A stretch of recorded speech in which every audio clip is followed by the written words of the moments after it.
Let's make dyes from natural materials with Ms.Boley and Olivia. In this video, we're going to be making art from our completed dyes, which we have already made and tested. Why are we doing this? We are trying to experiment with transferring color or pigment from natural materials, which is a science goal. And we're also trying to experiment with new materials and techniques in art.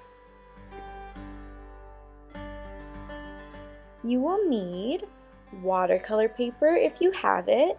If not, you can use a heavier, maybe more absorbent paper that you have available at home.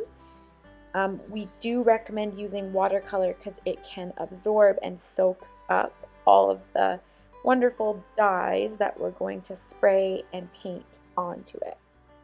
You'll need a paintbrush or some other tool that you can transfer the dye to the paper with. So in our video, we're going to use a spray bottle and an eyedropper. If you don't have those things, that's okay. You can still make this work.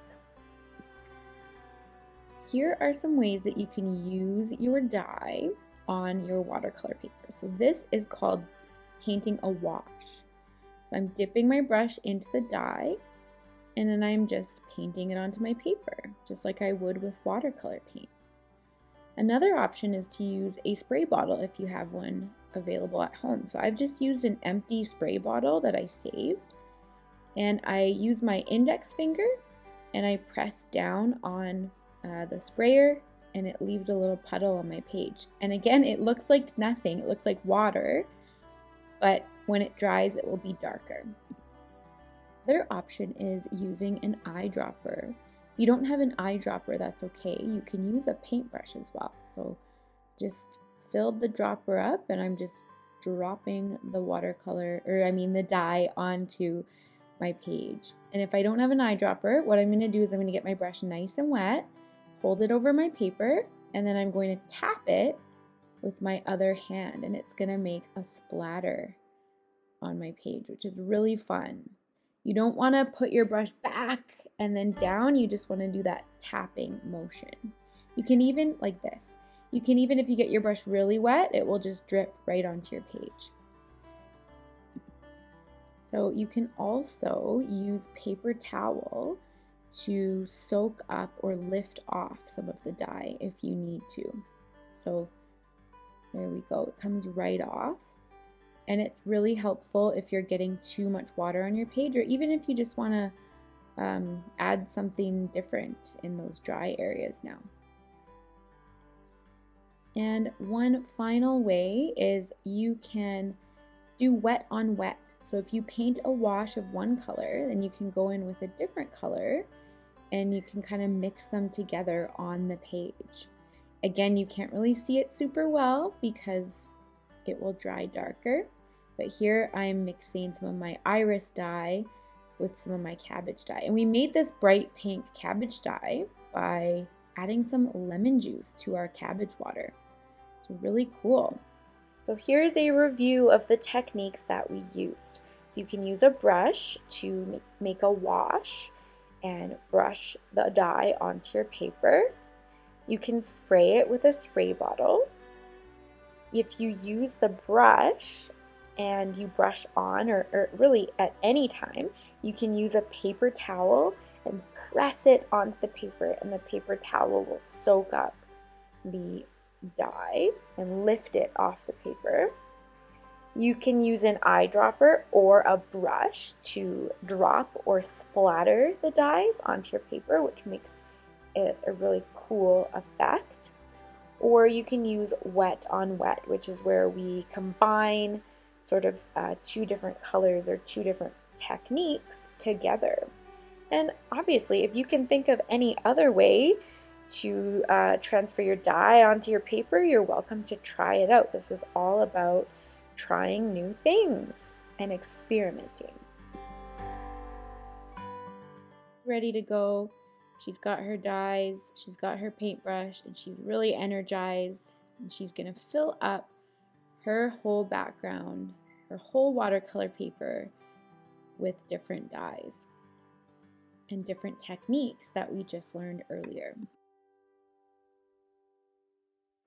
Olivia's having a little bit of trouble with her smaller hands trying to push down the top of the spray bottle. So if you do have those kind that have the little handle, the little trigger, those ones might work better.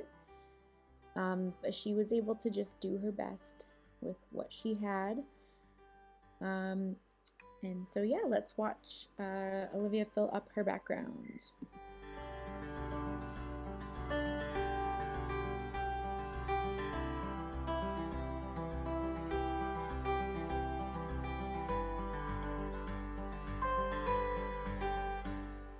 If you're noticing that you have too much water on your paper's starting to look like this, you can just stop working for a second and let it dry.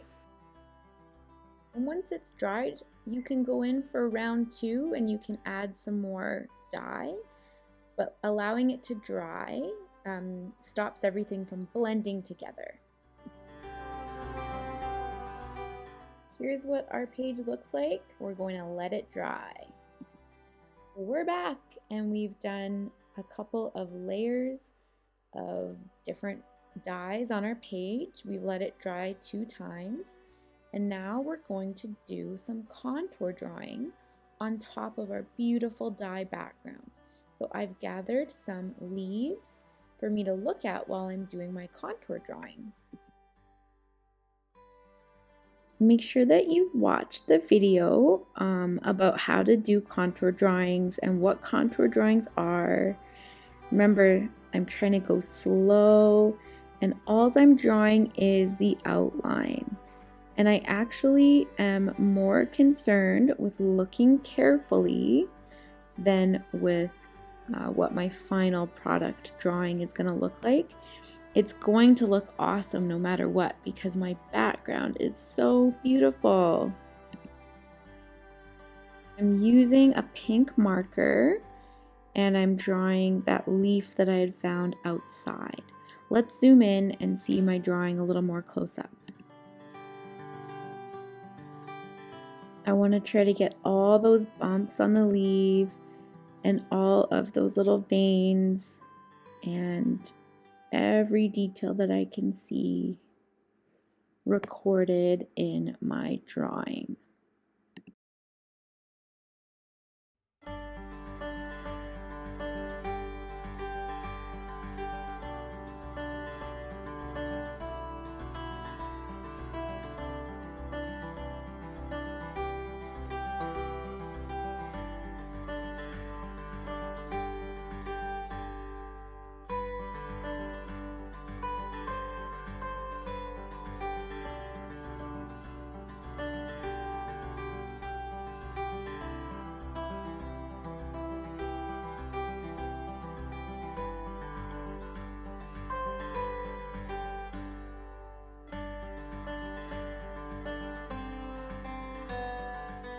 Okay, and then what I'm going to do next is I'm going to just fill up my whole page with different contour drawings of different objects. So let's try this little leaf.